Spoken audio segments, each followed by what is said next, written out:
Hey Quilter und Stoffsüchtige! Heute habe ich ein Video für euch, in dem ich euch zeige, wie man Foundation Paper Piecing und Fussy Cutting kombiniert, so wie ich das hier in diesem Blog getan habe. Los geht's!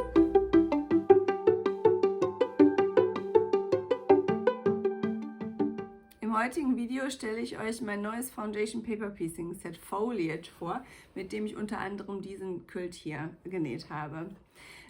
Ich beantworte eure Fragen zum Schnittmuster und gebe ein paar kleine Tipps. Und dann gibt es auch noch einen Abschnitt, in dem ich erkläre, wie ihr Fussy Cutting, also Motivschnitt, auch bei Foundation Paper Piecing einsetzen könnt. Bevor wir loslegen, wie immer der Hinweis, folgt meinem Kanal, damit ihr keine Videos mehr verpasst und gebt mir einen Daumen hoch, wenn euch das Video gefällt. Aber jetzt geht's los zum Video. Foliage sollte eigentlich überhaupt gar keine Sammlung oder Vorlagensammlung für den Shop werden. Die Entstehungsgeschichte von diesen Blättern und diesen Vorlagen, die habe ich für euch aufgeschrieben in einem Blogpost. Das verlinke ich euch auch nochmal unter diesem Video. Ihr habt mir auf Instagram aber die Rückmeldung gegeben, dass euch die Blätter sehr gut gefallen. Deswegen habe ich eine Vorlagensammlung für euch daraus gemacht. Insgesamt besteht diese Sammlung aus 12 verschiedenen Vorlagen. Und zwar sind das insgesamt 7 verschiedene Plattformen und manche von denen gibt es in 2 verschiedenen Varianten. Willow zum Beispiel gibt es mit und ohne Musterung. Das gleiche gilt für Philodendron. Und dann gibt es noch Muster wie Oak. Da ist das quasi meine Originalidee. Ihr seht das Blatt hier. Aber nicht jedem gefallen diese unsymmetrischen Musterungen. Ich habe das absichtlich für mich so gemacht, weil mir das gefällt, aber manche mögen es lieber ein wenig symmetrischer. Und deswegen habe ich zusätzlich zu den Blättern aus diesem Quilt auch noch diese symmetrischen Varianten hier hinzugefügt. Und zwar gilt das hier für Oak und auch hier unten für Beech. Für Beech gibt es jetzt insgesamt 3 verschiedene Varianten. Ihr seht, ursprünglich habe ich die Blöcke dafür designt, dass sie Quiltblöcke werden. Ich wollte mir gerne einen Quilt daraus nehmen und habe das getan. Ich arbeite jetzt aktuell auch noch an einer weiteren Variante. Also, ihr seht, das Schnittmuster funktioniert wunderbar einfach mit Unis. Da kann man sehr, sehr gut die einzelnen Formen und Musterungen und Designs innerhalb eines Blattes erkennen. Es funktioniert aber auch wunderbar mit Prints. Ich habe hier schon mal begonnen, eine weitere Version zu nähen für den Foliage Quilt. Und zwar habe ich hier Prints von Anna-Maria Horner und passende Unis zusammen gemischt. Und ja, das funktioniert auch gut. Also wem das visuell gut gefällt, der kann das auf jeden Fall, also der kann auch auf jeden Fall Prints einsetzen. Sei es nun wirklich tatsächlich so wilde Prints, wie ich das hier mache, dann würde ich die immer nochmal mit einem Uni mischen, damit die Übergänge auch nochmal hier klar immer zu erkennen sind. Ihr könnt es aber auch einfach mit sehr ruhigen, uninahen Basics machen. Also die Grunge-Stoffe zum Beispiel eignen sich dafür sehr gut. Speckled, alles was so als klassischer Basic bekannt ist. Vielleicht habt ihr hier auch gerade gemerkt, das sieht ein bisschen anders aus. Ja, denn einige dieser Designs kann man nun mischen, und zwar insbesondere die Beech Designs, die Philodendron Designs und die Willow Designs. Man muss kein Blatt erzeugen, wo beide Seiten ohne Print sind oder ohne Muster sind, beziehungsweise beide mit Muster. Man kann das Ganze auch mischen, so wie ich das hier gemacht habe. So könnt ihr noch mehr verschiedene Blätter erzeugen aus dem Set von insgesamt 12 verschiedenen Blättern. Ich mag insbesondere diese simplen Blättermodelle, um mir noch Motive zu fassikaten, wie ich das zum Beispiel hier gemacht habe. Also gerade wenn man große Prints einsetzt und die nicht zu sehr zerschneiden möchte und ein bestimmtes Element hier in Szene setzen möchte, kann man hier mit Fussy Cutting arbeiten. Und wie ich das gemacht habe, das zeige ich euch gleich, aber wir starten jetzt nochmal mit 2, 3 kleinen Hinweisen, damit ihr auch ganz erfolgreich eure Foliage-Blöcke nähen könnt. Die Foliage Designs sind wirklich sehr simpel und absolut Anfänger geeignet. Es gibt nur wenige Blätter, die tatsächlich aus mehr als 2 Teilen, Papierteilen bestehen. Und zwar sind das Sassafras und Maple. Alle anderen Blätter bestehen aus jeweils nur 2 Teilen, die per FPP zusammengenäht werden, zum Beispiel hier an dem Teil von Poplar. Und dann werden diese beiden Teile nochmal zusammengenäht und man hat ein fertiges Blatt. Also auch Anfänger können sich absolut an die Blöcke von Foliage rantrauen. Sehr schnell genäht sind natürlich diese Modelle hier, einfach weil es weniger einzelne Teile sind. Also wenn es der allererste Versuch ist, versucht es vielleicht einmal mit einem von diesen Modellen. Es gibt eigentlich nur eine einzige Naht, die hier und da ein paar Schwierigkeiten machen. Und das ist die allerletzte Naht, wenn man die beiden Teile zusammensetzt. Denn man sieht, die Stiele der einzelnen Blätter sind sehr, sehr dünn. Und wenn man die letzte Naht zu schmal setzt, dann kann es passieren, dass dieser Stiel, insbesondere zum Beispiel hier bei diesem Modell, sich hier einfach weiter fortsetzt und über das Blatt hinausragt. Deswegen empfehle ich euch, die allerletzte Naht auf gar keinen Fall als Scant Quarter, also knappen Quarter Inch zu setzen, sondern eine sehr exakte 1/4 Inch Nahtzugabe zu wählen. Vielleicht sogar ein Haar breiter, also im Notfall oder wenn ihr überhaupt abweichen wollt, dann eher breiter nähen und notfalls nochmal auftrennen, neu nähen. Beziehungsweise ich habe auch schon einfach, wenn ich gemerkt habe, oha, nach dem Aufknicken ist das tatsächlich drüber gegangen, dann habe ich das Papier entfernt und einfach nochmal einen Millimeter daneben gesetzt. Da ich zum Schluss hier die Nahtzugabe nicht aufbügle bei den Blättern oder bei den meisten Blättern, ist es überhaupt nicht schlimm. Dann habe ich einfach nochmal eine Naht in der Nahtzugabe und so habe ich ruckzuck meinen Block korrigiert. Ein ganz bisschen knifflig kann es auch an dieser Stelle hier von Maple sein.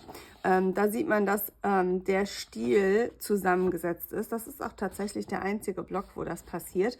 Und da ist quasi nochmal die Schwierigkeit, diesen Punkt hier sauber zu treffen an der Seite. Da hilft einfach sehr genaues Nähen und genaues Stecken. Davon abgesehen sind die Blöcke wirklich simpel zu nähen und man muss natürlich auch keinen ganzen Quilt nähen.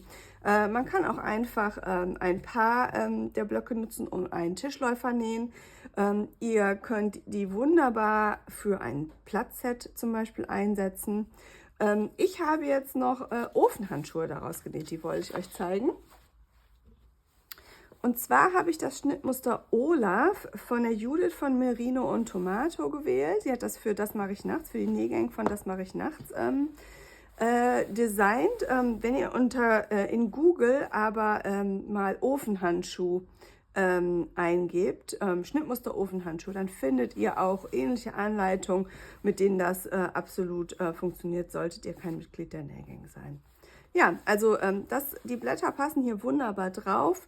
Ein bisschen eng wird es bei den ganz großen Blättern hier an der Stelle, aber wie ihr seht, ich habe auch Sassafras von der Breite hier noch drauf gekriegt. Nur ganz breit, also ich kann mir vorstellen, bei Poplar wird es eng. Aber ja, die sind, als hätte ich sie dafür gemacht. Hier passen die auch ganz wunderbar dazu. Ich habe mich entschieden, diese Variante hier zu verschenken und muss mir jetzt Stoffe raussuchen. Dann will ich unbedingt auch nochmal einen Ofenhandschuh für uns mit den Blättern nähen. Bevor ich mich an den Ofenhandschuh mache, will ich auch unbedingt noch eine Tragetasche damit nähen. Das wird, glaube ich, mein nächstes Projekt. Aber bevor ich damit jetzt loslege, wollte ich euch auf jeden Fall, wie versprochen, zeigen, wie man ganz unkompliziert Fussy Cutting mit FPP kombinieren kann. Was ist Fussy Cutting nun? Fussy Cutting hat die Stefanie von Liesel und Fred mal mit Motivschnitt übersetzt. Und das bedeutet, dass man sich einen Print aus einem Stoff raussucht, ein Element aus diesem Print und den strategisch in einen Block, in ein Nähprojekt platziert. Hier in diesem Fall wollte ich, dass diese Tulpe nicht zerschnitten wird, sondern dass sie sich hier so in die Form des Blattes einfügt und habe sie halt genau so an diese Stelle platziert. Hier an der Stelle habe ich einen Vogel da reingesetzt, ja. Also man kann da wunderbar mit Elementen, aber auch mit Musterungen spielen. Hier kann man sehen, dass sich so ein bisschen hier der Abstand wiederholt. Das wollte ich auch nicht zu schief und zu wild haben an dieser Stelle. Es gibt viele Wege, Fussy Cutting in FPP umzusetzen. Es ist oft gar nicht so unkompliziert, denn unser Papier ist uns oft im Weg. Es ist ja nicht durchsichtig und deswegen ist die Platzierung manchmal gar nicht so einfach. Heute zeige ich euch einen einfachen Weg, wie ihr das machen könnt bei Motiven, wo ihr, oder bei Blöcken, wo ihr euer Motiv, dass ihr Motiv schneiden wollt, also mit Motivschnitt oder Fussy Cutting in Szene setzen wollt. Wenn dieses Motiv in euer allererstes Feld kommt, dann zeige ich euch jetzt einen einfachen, unkomplizierten Weg. Das ist hier in diesem Schnittmuster eben bei genau diesen Blöcken der Fall. Hier könnt ihr dann wunderbar etwas in Szene setzen. Was braucht ihr dazu? Ich nutze dafür sehr gerne mein Lightboard. Bitte entschuldigt, hier spiegelt sich wahrscheinlich gerade die Lampe. Das kriege ich leider nicht anders hin. Ja, aber ein Lightboard ist dafür ein sehr, sehr gutes Tool. Wer kein Lightboard zu Hause hat, muss nicht sofort eins kaufen. Es funktioniert auch halbwegs gut mit einem iPad und einer Taschenlampen-App. Das zeige ich euch gleich auch noch. Oder auch einfach an einem sonnigen Tag mit dem Fenster. Da funktioniert das auch. Also nicht sofort losstürmen. Aber ich muss auch sagen, es ist keine teure Anschaffung. Und gerade wer oft und häufig FPP macht, das hilft dann doch an der einen oder anderen Stelle bei der Umsetzung von verschiedenen Techniken, die man mit Fussy Cutting nutzen kann, mit FPP nutzen kann. Wer so ein Board nicht zu Hause hat, aber loslegen möchte, dem zeige ich einmal kurz, wie es mit iPad funktionieren kann. Das spiegelt sich wahrscheinlich jetzt auch alles hier. Ich hoffe, ihr könnt das sehen. Ich nutze dafür die App Flashlight. Könnt ihr euch einfach im App Store runterladen. Das Ganze sieht so aus. Meine Güte, so viel Werbung. Aber ihr könnt einfach diesen Button hier größer ziehen. Und dann könnt ihr euer iPad einfach als Lightboard quasi nutzen. Es ist nicht ganz so hell wie das. Also ich finde das noch deutlich besser. Aber es geht, es funktioniert. Und wie gesagt, wer beides nicht zu Hause hat, der nimmt einfach ein Fenster, hält das gegen das Fenster. Der Nachteil ist halt, dass es senkrecht ist und nicht so schön vor allem liegt. Aber es geht. Also man kann sich absolut behelfen und muss nicht Geld dafür ausgeben. Wer sich das aber kaufen möchte, ich setze euch den Link zu meinem Board. Das war wirklich nicht teuer, setze ich euch unter das Video. Ich habe mir überlegt, ich möchte ein Beach-Blatt nähen, also so eins hier. Und ich möchte, dass auf einer Seite von diesem Blatt ein Element aus diesem Print zentriert wird.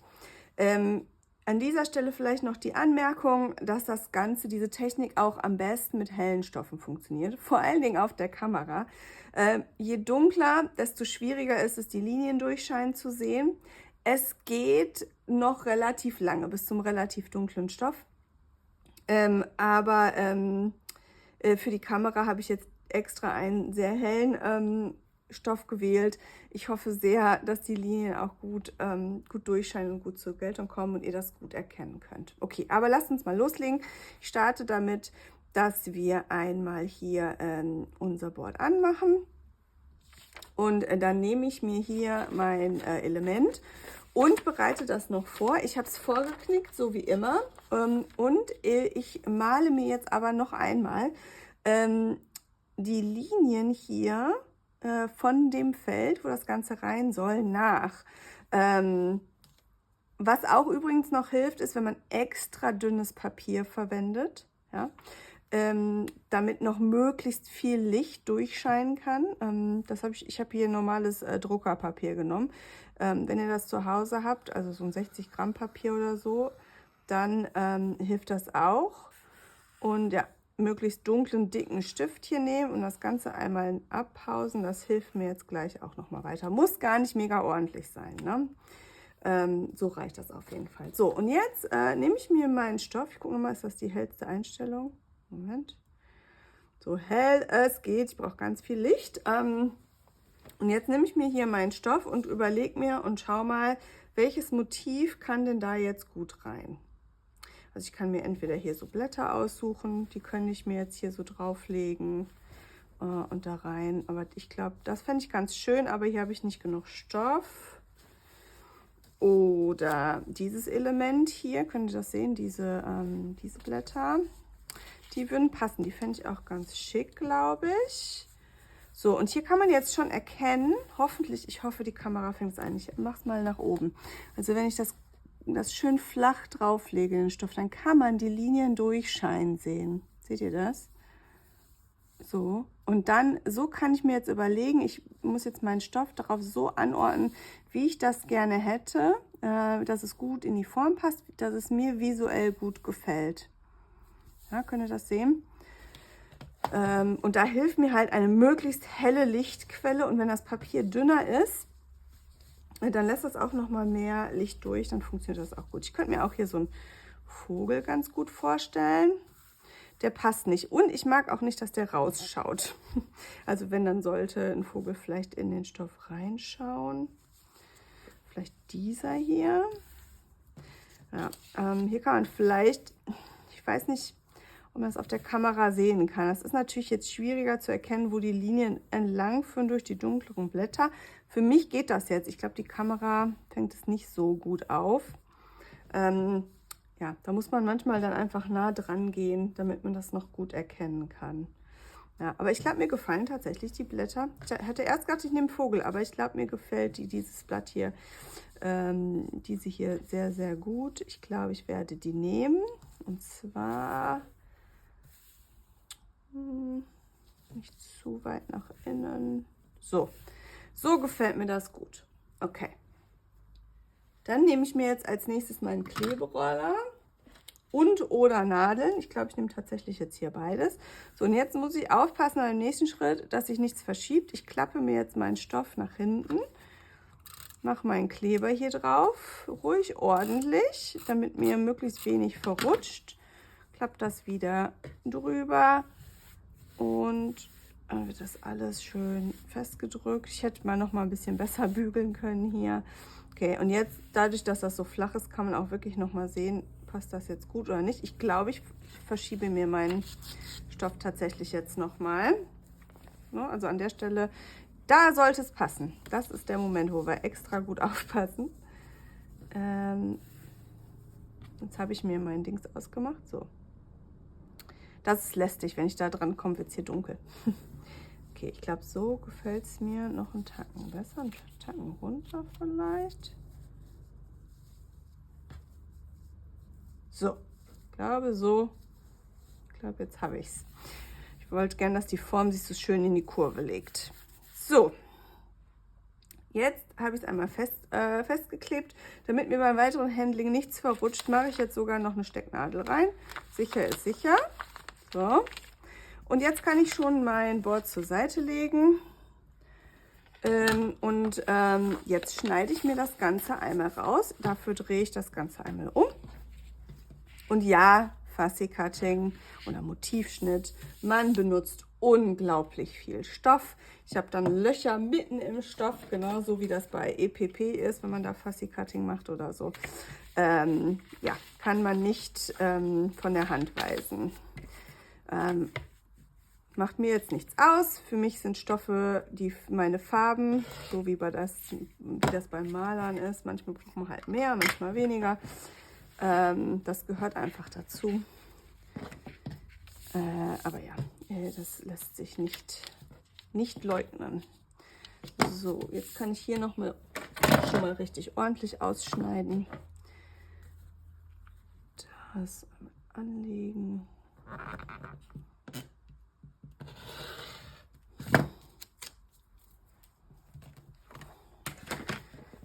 Und dann hier noch einmal. Da. So. Hier aufpassen, dass sich hier nichts übereinander knickt oder so.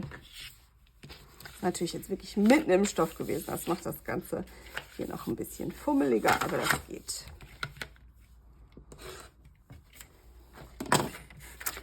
Okay, somit habe ich jetzt mein erstes Stoffstück positioniert und dann geht es einfach ganz normal weiter mit der regulären FPP-Technik. So, ich hoffe, das war jetzt soweit verständlich. Meldet euch sehr gern bei Fragen. Wer jetzt denkt, hä, FPP? Was ist denn FPP? Ich habe ein weiteres YouTube-Video hier rund um FPP für Anfänger, wo ich euch genau zeige, was das ist und wie es funktioniert. Das verlinke ich euch auch, also schaut da gerne mal rein. Da steht auch drin, wie ihr an ein Freebie kommt, das ich extra für dieses Tutorial und für euch erstellt habe. Damit könnt ihr FPP zum ersten Mal ausprobieren. Aber wie gesagt, auch diese Schnittmuster, diese Muster eignen sich auf jeden Fall, wenn ihr sagt, Herz ist nichts für mich, ich möchte direkt mit dem Blatt starten. Geht das? Schaut euch aber das Video an, das erklärt Schritt für Schritt, wie das funktioniert. Ich werde jetzt mein Blatt hier zu Ende nähen und bin sehr gespannt auf eure Version der Foliage FPP Blöcke. Ja, viel Spaß damit und wir sehen uns im nächsten Video.